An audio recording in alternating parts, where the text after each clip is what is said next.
नमस्कार दोस्तों, AR Hindi stories TV में आपका हार्दिक स्वागत है। नवरात्रों का पावन महीना चल रहा है और इस पावन महीने में माता वैष्णो देवी की जय जयकार की गूंज चारों तरफ सुनाई दे रही है। सनातन धर्म को मानने वाले माता वैष्णो देवी की महिमा गाते नहीं थक रहे। हमारे धर्मशास्त्रों में कलयुग में लोगों के कष्ट हरने के लिए देवी देवताओं के नाम जप के साथ साथ कई कथाएं भी बेहद उपयोगी बताई गई हैं। स्थान और काल में भेद की वजह से कथाओं में कुछ अंतर जरूर हो सकता है, लेकिन ये सभी कथाएं बेहद उपयोगी हैं। इसी क्रम में हम आज आपके सामने माता वैष्णो देवी की पौराणिक कथा लेकर हाजिर हैं। आज हम आपको माता वैष्णो देवी की सबसे अधिक प्रचलित कथा सुनाने जा रहे हैं, लेकिन उससे पहले माता वैष्णो देवी के मंदिर और दरबार के बारे में हम आपको एक छोटी सी जानकारी भी देना चाहते हैं।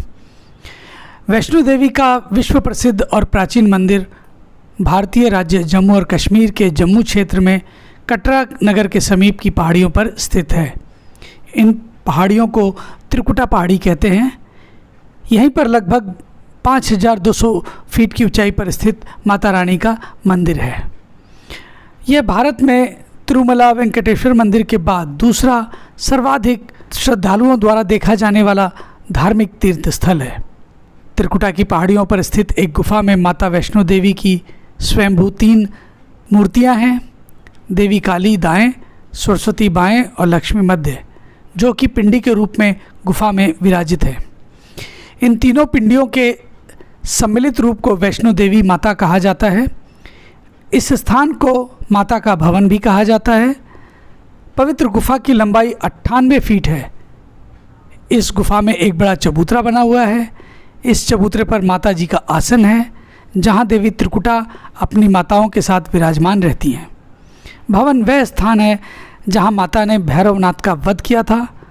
प्राचीन गुफा के समक्ष भैरव का शरीर मौजूद है और उसका सिर उड़कर 3 किलोमीटर दूर भैरव घाटी में चला गया था और शरीर यहीं रह गया था। जिस स्थान पर सिर गिरा, आज उस स्थान को भैरवनाथ के मंदिर के नाम से जाना जाता है। कटरा से ही वैष्णो देवी की पैदल यात्रा की चढ़ाई शुरू होती है, जो भवन तक करीब 13 किलोमीटर और भैरव मंदिर तक 14.5 किलोमीटर है। माता वैष्णो देवी से जुड़ी सबसे प्रचलित पौराणिक कथा कुछ इस प्रकार से है। वैष्णो देवी ने अपने एक परम भक्त पंडित श्रीधर की भक्ति से प्रसन्न होकर उसकी लाज बचाई। माता ने पूरे जगत को अपनी महिमा का बोध कराया। तब से आज तक लोग इस तीर्थ स्थल की यात्रा करते हैं और माँ वैष्णो देवी की कृपा प्राप्त करते हैं। कटरा से कुछ दूरी पर स्थित हंसाली गांव में माँ वैष्णवी के परम भक्त श्रीधर रहते थे।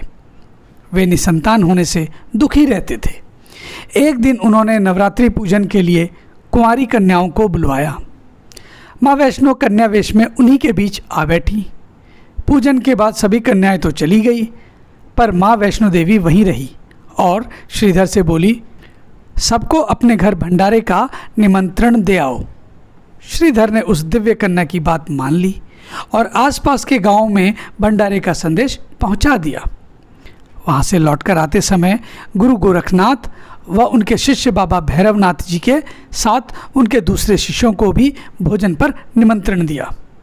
भोजन का निमंत्रण पाकर सभी गांववासी अचंभित थे कि वह कौन सी कन्या है जो इतने सारे लोगों को भोजन करवाना चाहती है।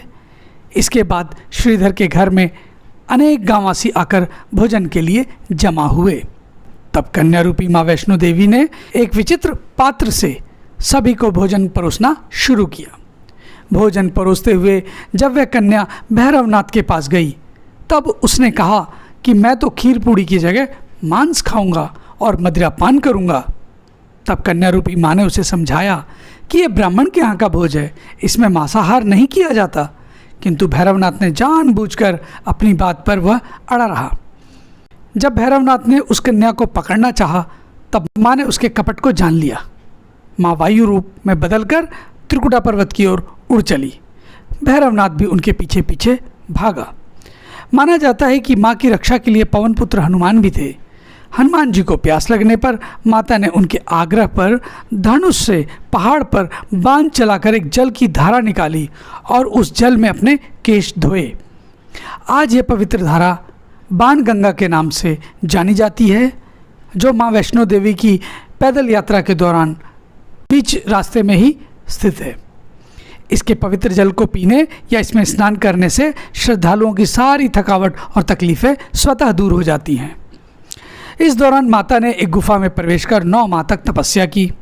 भैरवनाथ भी उनके पीछे वहाँ तक आ गया।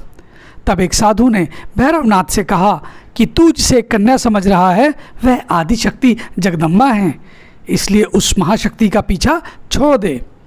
भैरवनाथ ने उस साधु की बात नहीं मानी। तब माता गुफा की दूसरी ओर से मार्ग बनाकर बाहर निकल गई। यह गुफा आज भी अर्धकुमारी, आदि कुमारी या गर्भजून के नाम से प्रसिद्ध है और माँ वैष्णो देवी की यात्रा के दौरान ये मध्यम पड़ाव पे स्थित है। अर्धकुमारी के पहले माता की चरण पादुका भी है। यह वह स्थान है जहाँ माता ने भागते भागते मुड़कर भैरवनाथ को देखा था। गुफा से बाहर निकलकर कन्या ने देवी का रूप धारण किया। माता ने भैरवनाथ को चिताया और वापस जाने को कहा, फिर भी वह नहीं माना। माता गुफा के भीतर चली गई। तब माता की रक्षा के लिए हनुमान जी गुफा के बाहर थे और उन्होंने भैरवनाथ से युद्ध किया। भैरव ने फिर भी हार नहीं मानी। जब वीर लंगूर निढाल होने लगा तब माता वैष्णवी ने महाकाली का रूप लेकर भैरवनाथ का संहार कर दिया। भैरवनाथ का सिर कटकर भवन से दूर त्रिकुट पर्वत की भैरव घाटी में जाकर गिरा। उस स्थान को भैरवनाथ के मंदिर के नाम से जाना जाता है।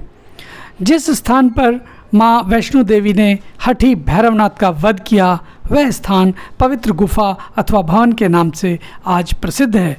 इसी स्थान पर माँ काली दाएं, माँ सरस्वती बाएं और माँ लक्ष्मी बीच में पिंडी के रूप में गुफा में विराजमान हैं। इन तीनों के सम्मिलित रूप को ही माँ वैष्णो देवी का रूप कहा जाता है। कहा जाता है कि अपने वध के बाद भैरवनाथ को अपनी भूल का पश्चाताप हुआ और उसने माँ से क्षमादान की भीख मांगी। माता वैष्णो देवी जानती थी कि उन पर हमला करने के पीछे भैरव की प्रमुख मंशा मोक्ष प्राप्त करने की थी।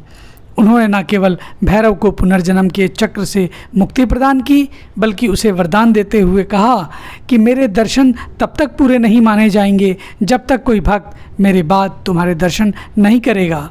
उसी मान्यता के अनुसार आज भी भक्त माता वैष्णो देवी के दर्शन करने के बाद करीब 3.25 किलोमीटर की खड़ी चढ़ाई करके भैरवनाथ के दर्शन करने जाते हैं। इस बीच वैष्णो देवी ने 3 पिंड यानी सिर सहित एक चट्टान का आकार ग्रहण किया और सदा के लिए ध्यानमग्न हो गई। इस बीच पंडित श्रीधर अधीर हो गए। वे त्रिकुटा पर्वत की ओर उसी रास्ते आगे बढ़े जो उन्होंने सपने में देखा था। अंततः वे गुफा के द्वार पर पहुँचे। उन्होंने कई विधियों से पिंडों की पूजा को अपनी दिनचर्या बना ली। देवी उनकी पूजा से प्रसन्न हुई। वे उनके सामने प्रकट हुई और उन्होंने उन्हें आशीर्वाद दिया। तब से श्रीधर और उनके वंशज माँ वैष्णो देवी जी की पूजा करते चले आ रहे हैं। आज भी 12 मास वैष्णो देवी माता के दरबार में भक्तों का तांता लगा रहता है।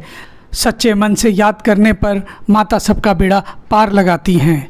आज भी ऐसी मान्यता है कि माता रानी जिस भक्त को अपने दरबार में बुलावा भेजती हैं और जो भी भक्त उनके दरबार में माता रानी के बुलावे पर जाता है, माता रानी उसकी झोलियां खुशियों से भर देती हैं। जय माता दी। तो दोस्तों, ये थी माँ वैष्णो देवी से संबंधित सबसे अधिक प्रचलित पौराणिक कथा। आपको कैसी लगी कृपया अपनी राय हमें कमेंट बॉक्स में लिखकर बताएं। साथ ही साथ अगर माँ वैष्णो देवी से जुड़ी ये पौराणिक कथा कहानी अगर आपको पसंद आई हो तो कृपया इसे लाइक करें, अधिक से अधिक शेयर करें और हाँ, कृपया हमारे इस चैनल को एक बार सब्सक्राइब भी करें। आपका बहुत बहुत धन्यवाद। माता रानी की जय। जय माता दी।